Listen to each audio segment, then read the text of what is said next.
kemiskinan secara nasional tercatat meningkat dari tahun 2020. Hal ini cukup parah dikarenakan kondisi pandemi yang melanda Indonesia.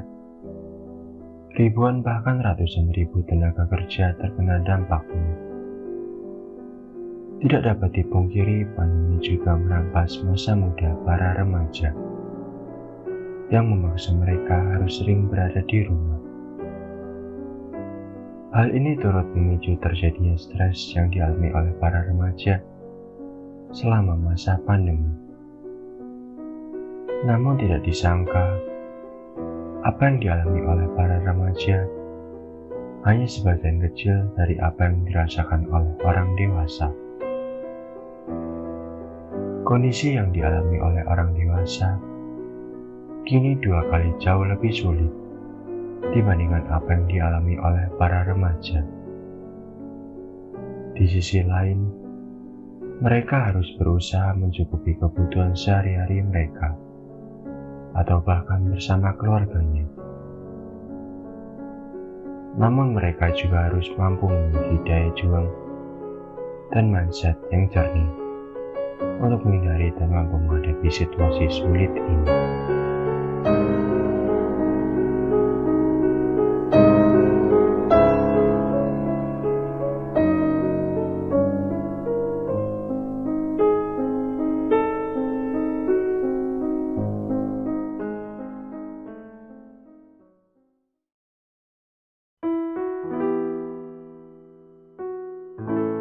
Untuk itu, kami berencana mewawancarai mereka yang terdampak pandemi dalam sisi ekonomi.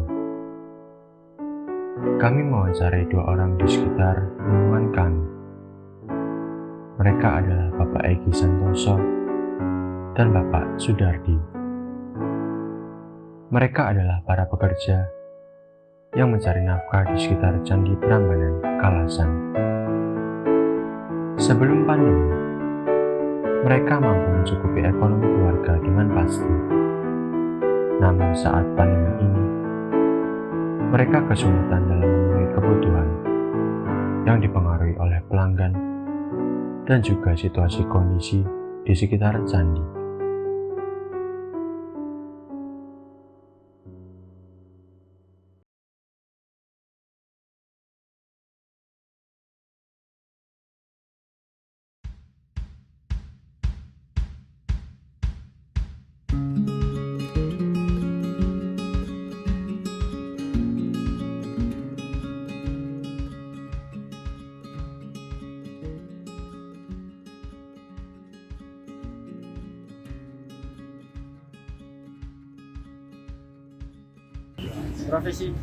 Profesi ini parkir. enten di luar parkir ada lagi. Tidak ada. Profesinya gaming andong nih kusir. Ada pekerjaan lain? Enggak.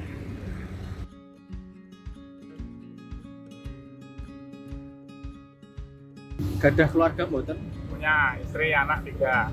Anak tunggal, Anak 3. anak 3. Mboten. Kula gadah keluarga.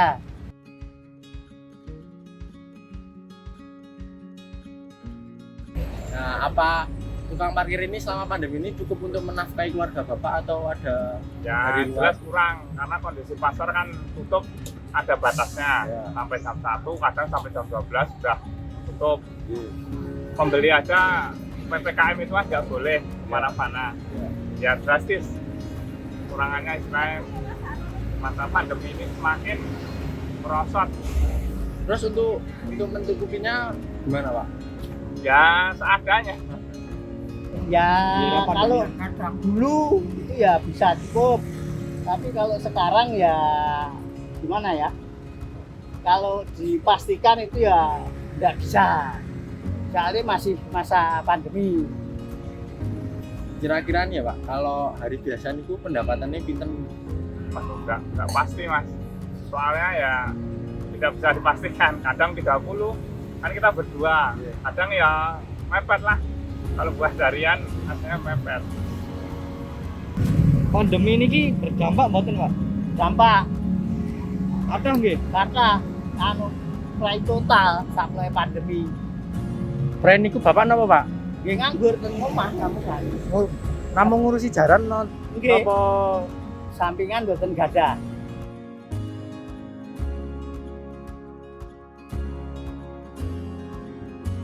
itu ada suka dukanya nggak Pak? Kira-kira Ya, sukanya ada. apa gitu? Ya jelas kalau dukanya jelas kalau hujan, pasar sepi itu kan menyusahkan. Tapi kalau sukanya ya mau cari kerjaan kan susah. Ini apalagi dari orang tua, saya kayak turun. Oke. Nah itu Ya sukane nek pas penumpang kata rame. Itu kan itu hasil rada akeh. Tapi nek keadaan sepi nggih sok mboten nangsal penumpang.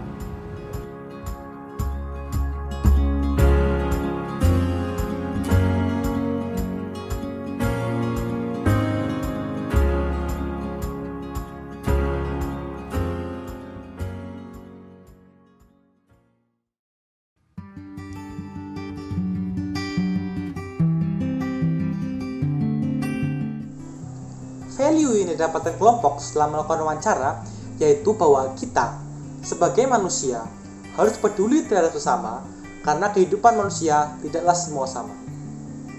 Tuhan juga mengajarkan kepada kita untuk saling mengasihi sesama kita, yang artinya bahwa kita sebagai makhluk ciptaannya harus mengasihi sesama ciptaan Tuhan. Sebagai contoh adalah narasumber yang diwawancarai oleh kelompok kami yang hidupnya kurang beruntung. Kita harus peduli, dan kita sebagai kelompok merealisasikan hal tersebut dengan memberikan sedikit bantuan kepada mereka. Selain itu, value yang kita dapatkan adalah mengenai nilai daya juang, kebersamaan, dan kesederhanaan. Dalam video juga dijelaskan bahwa narasumber sangat terdampak di dalam pandemi ini. Namun, mereka tetap berjuang bertahan hidup dalam kebersamaan keluarga dengan kesederhanaan di dalamnya. Maka dari itu, kita sebagai makhluk sosial dan homo homini socius, yang artinya manusia menjadi teman bagi sesamanya, harus peduli pada orang yang kesusahan dan terdampak oleh pandemi yang mengakibatkan hidupnya cukup memprihatinkan dan serba berkecukupan. Kita yang mungkin berkecukupan harus juga bersyukur karena masih diberikan kehidupan yang cukup oleh Tuhan. Dan kita juga jangan terus melulu melihat ke atas, namun kita juga harus berefleksi dengan melihat ke bawah. Yang artinya bahwa banyak juga yang bernasib kurang beruntung, tidak seperti kita yang mungkin saja beruntung. Kita juga diberikan akal budi dan hati nurani oleh Tuhan. Dan kita diajarkan oleh Tuhan mengenai cinta kasih terhadap sesama. Maka dari itu, gunakan apa yang sudah Tuhan berikan kepadamu untuk membantu orang yang di sekitar kita yang kekurangan atau kurang beruntung hidupnya.